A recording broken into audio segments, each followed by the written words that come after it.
ঢাকায় ভারতের পরবর্তী হাইকমিশনার হিসেবে কে এই আরিফ মোহাম্মদ খান। ঢাকা।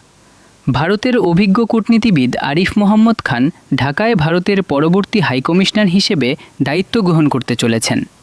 তার এই নিযুক্তি দুদেশের মধ্যে দীর্ঘদিনের বন্ধুত্বপূর্ণ সম্পর্কের এক নতুন অধ্যায় হিসেবে বিবেচিত হচ্ছে। ভারতীয় পররাষ্ট্র পরিষেবার আইএফএস জ্যেষ্ঠ কর্মকর্তা খান আন্তর্জাতিক কূটনীতিতে দীর্ঘ ও সফল অভিজ্ঞতা সম্পন্ন। এর আগে তিনি বিভিন্ন গুরুত্বপূর্ণ পদে অত্যন্ত নিষ্ঠা ও দক্ষতার সাথে দায়িত্ব পালন করেছেন। তার পূর্ববর্তী পদগুলোতে তার উল্লেখযোগ্য সাফল্যের জন্য তিনি ব্যাপকভাবে প্রশংসিত হয়েছেন।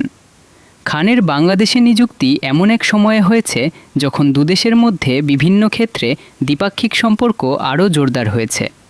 বাণিজ্য, নিরাপত্তা, সংস্কৃতি এবং যোগাযোগ সহ বিভিন্ন গুরুত্বপূর্ণ বিষয়ে সহযোগিতা প্রসারিত হচ্ছে।